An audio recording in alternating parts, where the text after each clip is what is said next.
Radio Open FM, l'Instant Diète. Votre rendez-vous santé. Apprendre à mieux consommer pour mieux vivre. Avec Marine Coster, diététicienne à domicile à Fromental et Limoges. Elle n'est pas avare en bons conseils, Marine. La preuve, elle est encore là cette semaine avec nous. Salut Marine. Salut Sébastien. Toujours en forme? Toujours en forme. Alors, la semaine dernière, on s'était mis l'eau à la bouche, déjà en fin de chronique. Oui, déjà. Parce qu'on avait dit qu'on allait évoquer quelque chose qu'on aime quasiment tous, Voilà. trop malheureusement, c'est le sucre. Oui, je vais vous parler du sucre. Et on en avait déjà parlé au tout début de ces chroniques de la saison. Hein. Oui. C'est les fameux glucides. Voilà, c'est ça. Donc je vous avais déjà fait une chronique sur les glucides, les sucres. Je vous avais un peu situé où on pouvait les trouver dans l'alimentation, ceux qui Partout. étaient... Voilà, En gros. en gros. Mais ceux qui étaient meilleurs, ceux qui étaient à éviter, etc. Mais j'aimerais vraiment aujourd'hui revenir sur le sucre dans l'alimentation, dans les pâtisseries, etc. Et vous expliquer, vous donner des conseils pour mieux sucrer. Voilà. Puis il y a sucre au pluriel parce qu'il y a plusieurs formes. Il y a aussi les fameux édulcorants. Des Voilà. fois, il y a le sans sucre, mais ils sont malins, mais c'est pas vraiment sans sucre. On va voir tout ça ensemble donc tout au long de cette chronique. Voilà, c'est ça. Donc, oui, c'est ça. Il faut faire la différence entre les sucres, les édulcorants.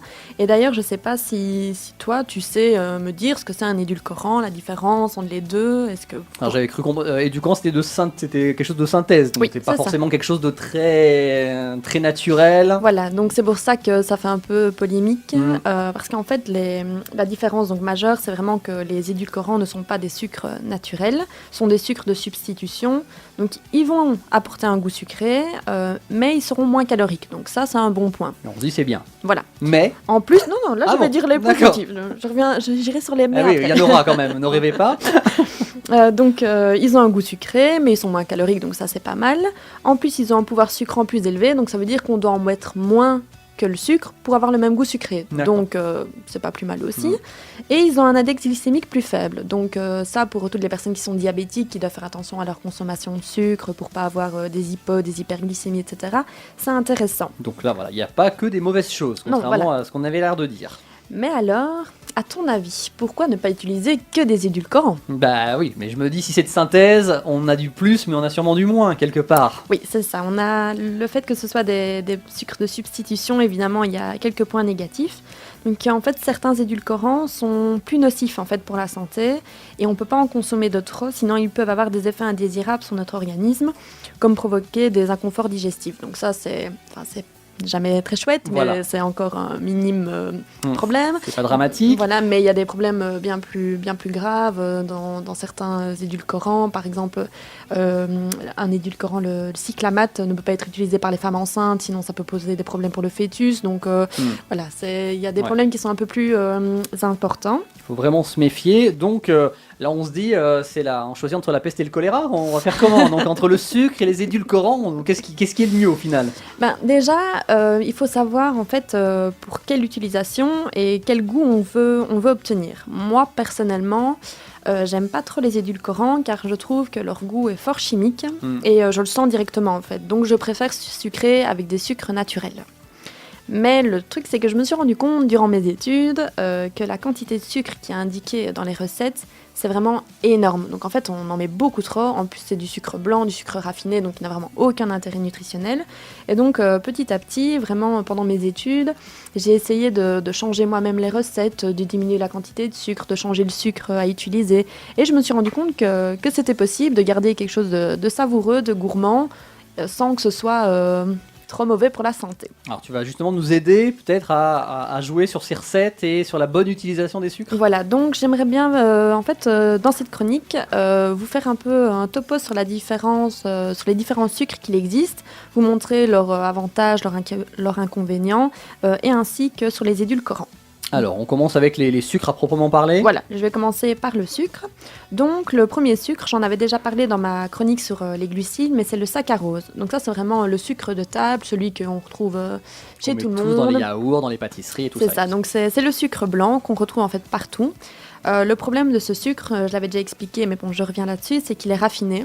Donc quand on dit qu'un sucre est raffiné, ça veut dire qu'il a perdu toutes ses propriétés nutritionnelles. Donc il a plus de minéraux, il a plus de vitamines, donc en fait... À part sucré, ça sert à rien. Voilà, on appelle ça aussi des calories vides, parce que ça apporte des calories, mais qui n'ont aucun intérêt. Mhm. Et en plus, l'index glycémique est très élevé. Donc ça, c'est vraiment le sucre à éviter. Moi, je remplaçais par du sirop d'érable, par exemple. Oui. Est-ce que Eh ça, bien, c'est mieux ou- le sirop d'érable est mieux.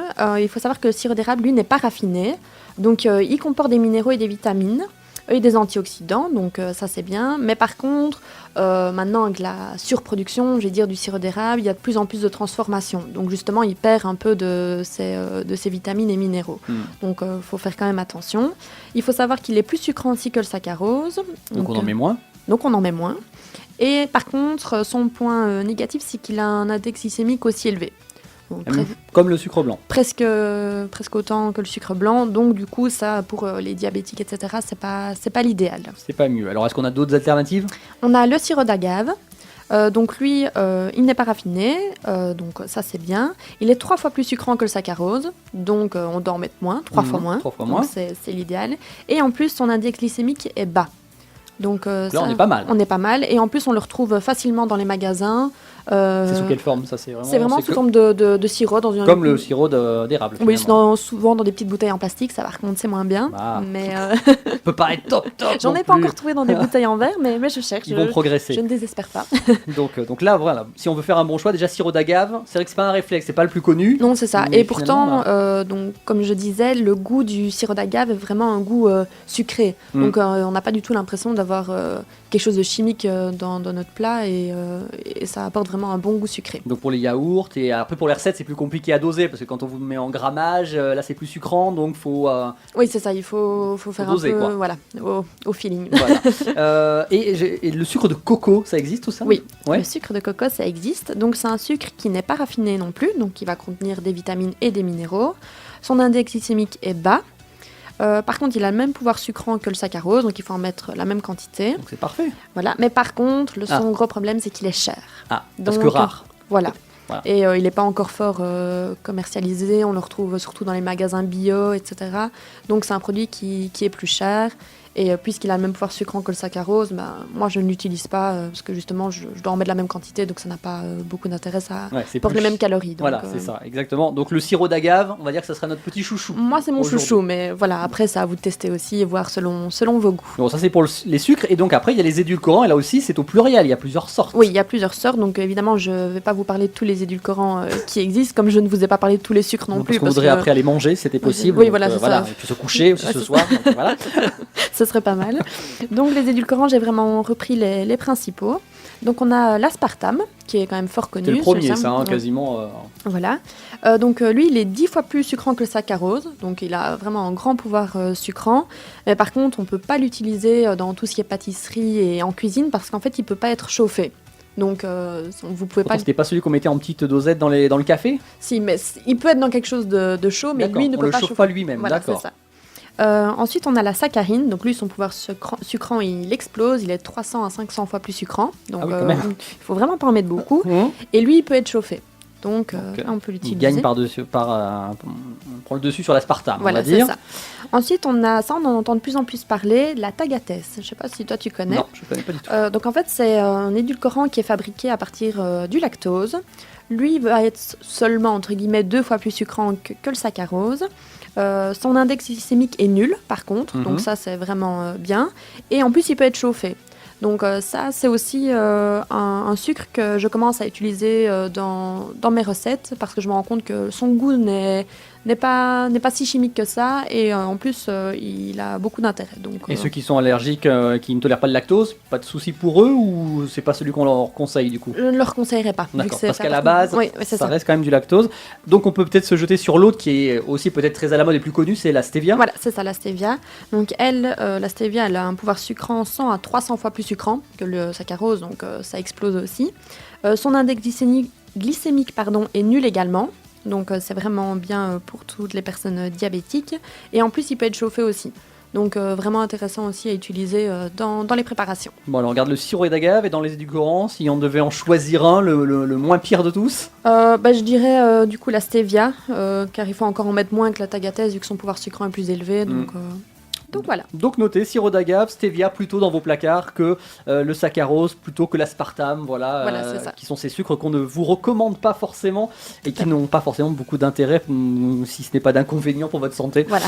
Donc voilà pour les petits conseils très pratiques qu'on retrouve avec toi, évidemment, hein, si on a besoin, en consultation directement. Tes coordonnées, elles arrivent dans une seconde. On rappelle que tu es sur quel secteur, tant qu'à faire? Donc je suis sur Fromental, sur Limoges et je fais aussi à domicile. Et ben voilà, donc n'hésitez pas à vous renseigner. Le mail de Marine, c'est dans une seconde. Et puis tu reviens nous voir la semaine prochaine. Oui. On avait un peu parlé déjà de gaspillage alimentaire la semaine dernière, mais je crois qu'on a encore beaucoup de choses à dire sur ce sujet.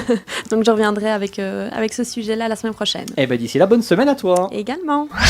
C'était l'Instant Diète. Infos et conseils pour apprendre à mieux consommer pour mieux vivre. Avec Marine Coster, diététicienne à domicile sur Fromental et Limoges. À retrouver sur sa page Facebook ou par mail marine@radioopenfm.fr.